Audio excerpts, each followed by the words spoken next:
ka shumë rëndësi kush është ajo parti ose ai subjekt që i fiton zgjedhjet dhe që i merr mandatin dhe i formon institucionet. Nëse nisemi me një qasje të deri tanishme që e kemi pasur, ka mungu një politikë shtetërore, unë mendoj që ka ditur me i hartu si duhet ligjet. Sa i përket çështjes së reformës drejtësi ose të sundimit ligjit, pra ne na vjen një politikë shtetërore që më së pari din ç'është me i bë ligjet. As kanë ditë, as kanë dashur. Unë mendoj që të dyjat janë në element. E dyta, ligjet që kanë përmbajtje të atilla që janë gjithëpërfshirëse me llogaridhënie, me transparencë, duke marrë për bazë gjitha sugjerimet e shoqërisë civile, Komisionit Venecias, ligjet që nuk na kontestohen çdo 3 muaj gjykatë kushtetuese, është qeveria e parë që i rrezon dikon mbi 10 ligje, domethënë brenda një mandati, kjo s'ka ndodhur asnjëherë në Kosovë. Pra, kjo pjesa e politikës, duke përfshirë për atë që na vyn një politikë shtetërore që nuk përzihet në punë të gjyqësorit, çdo ditë me konferenca dhe me postime dhe me deklarata dhe sulme atakime ndaj gjyqtarëve dhe prokurorëve. Sa i përket pjesës së drejtësisë, unë mendoj që vyn gjithsesi më e u zbatu vettingu, thjesht duhet të ketë vullnet politik në kuvend që të kalojnë këto amandamente, por unë besoj që nuk mjafton të kemi vetting vetëm për integritetin e krevëve të sistemit gjyqësor.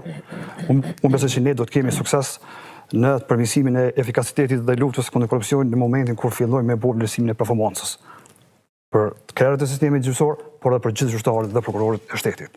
Për shkak se unë mendoj që ne sot ma shumë vujmë nga mungesa e performancës, nga mungesa e jo profesionalizmit që është brenda sistemit gjyqësor, se sa thjesht brenda një situatë të një integriteti dhe deklarimit pasurisë. Pra unë mendoj që këto 4 vite Ministria e Drejtësisë ka dështu me bind Komisionin e Venecias që Kosovës i vyn vetting i plot, vetting i mirëfillt në kuptimin e vlerësimit të performancës së secilit gjyqtar dhe prokuror. Për shkak se duhet me pa kapacitetet ligjore që i kanë këta njerëz me e bë punën vetë ç'është duhet. Ju e dini, ka plot raste ku mbi 9 muaj, mbi 9 vite ka gjyqtar në Kosovë që nuk trajtojnë land. Ju e patët masën disiplinore që u shqiptu, ishte masë qesharake, pra dhe kjo ndalidhet me çështjen e politikën ndërshkimore, por si ka kuptim ti me besu në sistemin e drejtësisë kur një land gjyqësore pret 9 vite e 9 muaj në proces gjyqësor. Prandaj duhet performancë, duhet me bëj vlerësim të performancës, kuptimin e asaj që mos me ardhë në një situatë kur qytetarët presin 9 vite me u zgjidh rasti.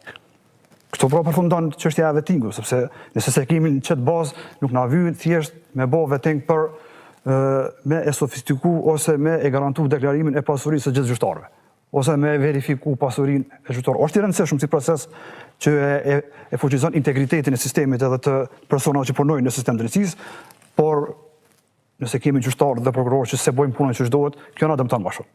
Sepse neve si qytetarë na dëmton kuptimin e asaj që nuk marrim atë që neve na vjen. Faleminderit shumë, zotëri Shala. Kosova, siç e keni thënë në vazhdimsi në të gjitha raportet ulëmtuese edhe analitike të IKD-s, nuk është që vazhdimisht ka vujt shumë për mungesë politikave, po zbatimin praktik ka qenë shumë problematik. Kjo qeveri që është në detyrë ka miratuar strategjinë e sundimit ligjit, po që zbatimin praktik e kemi pas që e ka pas të kundërtmat që e ka miratu në vetë strategjinë e sundimit ligjit. A ka ndaj optimizëm, me qenë se jena edhe në fund vitit, mos na e kaput një kam të krejt që mundet me ndryshu kjo çështje?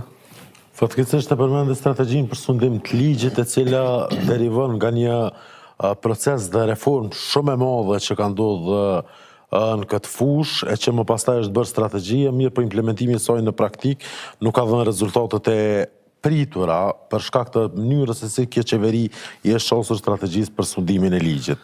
Se përket vitit të ardhshëm, e para do thotë mbetet të shihet se sot do të jetë serioze dhe sot do të jetë prioritare çështja e drejtësisë, e para gjatë fushatës zgjedhore, apo do të merremi vetëm me populizma të caktuar për të tentuar ta orientojmë masën, të shohim a do të kemi mundësi që të shohim programe konkrete se si e mendojnë partitë politike çështjen e sundimit ligjit dhe çështjen e parandalimit dhe luftimit të korrupsionit. Kjo është e para. E dyta, nuk e di tash se sa në vitin tjetër do të ketë stabilitet institucional, duke pasur parasysh që dihet që kemi edhe një proces të rëndësishëm për zgjedhjen e presidentit, dhe nuk e di sa do të ketë stabilitet institucional për të merrur me çështjet e drejtësisë tamam si ç'dohet me u merr.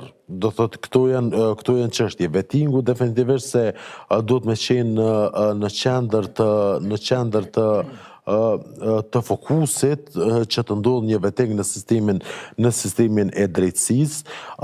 Në anën e gjyqësore definitivisht se duhet të reflektohet. Do thotë ne përshojmë, do thotë se çfarë është duke ndodhur në sistemin prokurorial të Kosovës, duke u shpërfaq korporatizmi për cilin jemi duke e pasqyru si këtë tash mbi një dekadë, dhe që definitivisht se kërkohet edhe një ndryshim, nëse flasim vetëm për rastet e korrupsionit, do thotë kërkohet një ndryshim i mënyrës së trajtimit të rasteve të korrupsionit. Kërkohet një ndryshim i mënyrës se si hetohet korrupsioni. Duhet ketë hetim penal dhe jo një hetim që i ngjan hetimet administrativ. Duhet ketë një prokurori që i përgjigjet skandaleve dhe i përgjigjet problemeve të cilat ngritën në publik, veprave penale, formave të ndryshme të kriminalitetit në mënyrë meritore dhe duhet ketë pashtu edhe dënime meritore të shqiptuara nga ana e gjykatave. Për çështjen e nevojës për një strategji